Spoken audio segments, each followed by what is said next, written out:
The story begins in a small American town with a dark and mysterious atmosphere.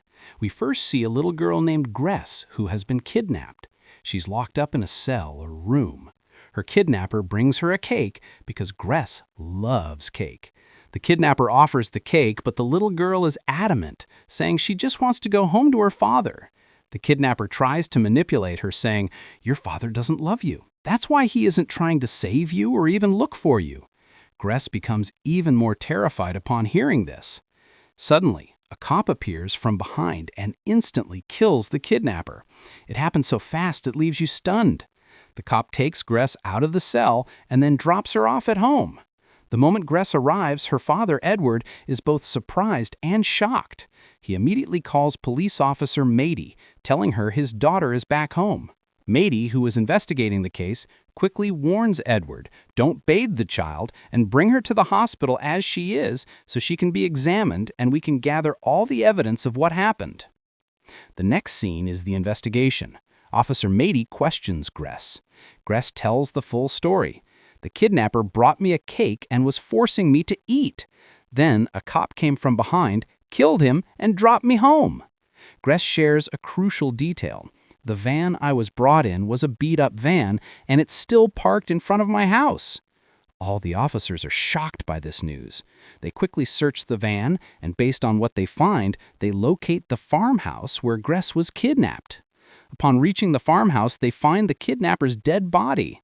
As the officers investigate the location more deeply, a more terrifying secret is uncovered. It's revealed that six children died at that farmhouse. Digging reveals skeletons of those children. With the case getting more complicated, Mady wants to get to the bottom of the truth. She questions Gress again. This time they're at a cafe. Mady asks, "Gress, which officer dropped you home?"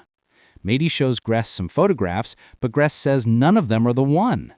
Suddenly, Gress spots a photo hanging in the cafe and says confidently, "That's the cop who dropped me home." Seeing the cop's photo in the cafe, all the officers are astonished and are forced to wonder, how is this possible?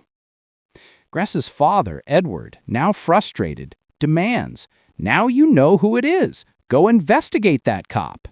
But Officer Mady drops a bombshell. She informs Edward and the others that's not possible because that cop, Jim Vischer, was killed right here in this cafe. Edward is stunned. The officers then assume Gress must have seen someone who just looked like Jim and made a mistake. However, the cafe owner standing in the background just smiles. His mysterious smile suggests that he knows the truth about Jim's secret, and he is the only one, since Jim was killed in his cafe. To solve this mystery, Mady starts monitoring the van through CCTV to figure out who the cop is. In the CCTV footage, Mady watches as the van's door suddenly opens and then suddenly closes. Mady is frightened. At that very moment, a red light zone forms around Mady. Exactly at the same time, the same cop, Jim, appears to Gress in her room. Gress is terrified to see the cop and runs to her father. And that same cop, Jim, appears to Mady as well. Now, Officer Mady is also scared and quickly gets into her car. As Mady tries to dig deeper into the matter, another terrible incident occurs in the town. Another girl is kidnapped. Mady now realizes this isn't just an isolated incident, it's part of a large and dangerous pattern. She soon finds out that these kidnappings may be connected to old unsolved murders in the town. Mady now faces a huge challenge. She can't figure out what Jim Vischer's soul actually wants. To uncover this secret, Mady goes to the cafe owner and asks about the details of Jim Vischer's death. The owner tells her the whole story. He says a robber came into his cafe some years ago. The robber demanded money and the owner gave him all the cash. Then Jim Vischer showed up and tried to help the owner. But the drug addict robber who had a gun fired at Jim Vischer in a fit of rage. Jim Vischer died agonizingly right there. A few days later, one night, at 2:35 a.m., Jim Vischer suddenly appeared to me in my cafe. The owner, slightly nervous, went to Jim and asked him, "How are you?" Jim replied in pain, saying, "I'm in so much pain. I couldn't even see my wife and children before I died." "Will you lessen my pain?" The owner, seeing his sorrow, says, "Of course, Jim, I will try my best to help you."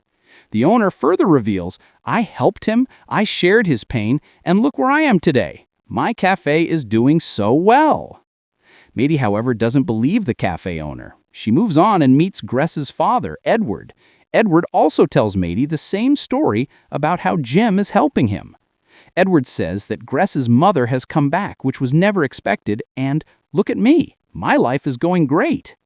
Edward speaks with such conviction that Mady becomes irritated and says angrily, "Stop talking nonsense. How can Jim do all this? He's dead."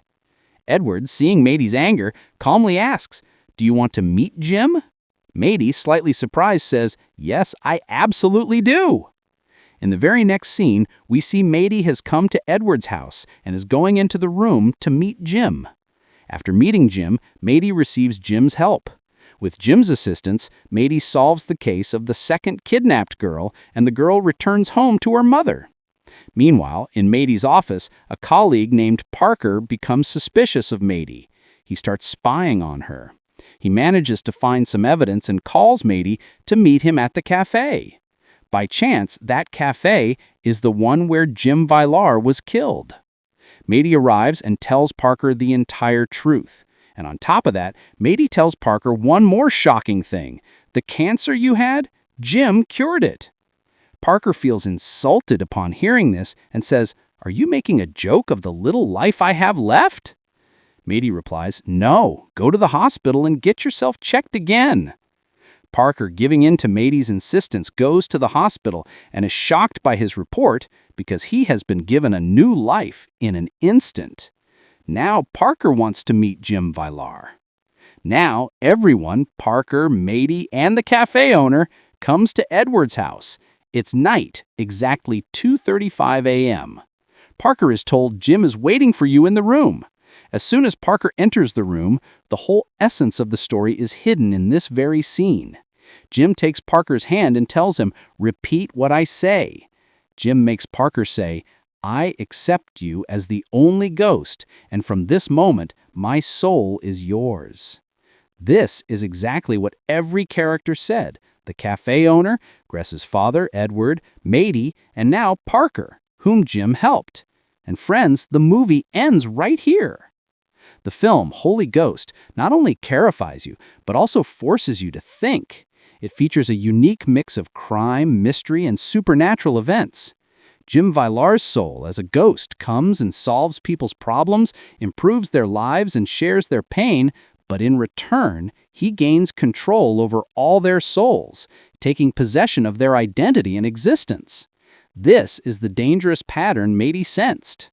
The film shows how people, out of their grief and greed, hand over their freedom and soul to a spirit in exchange for their material life, career, relationships, health getting better.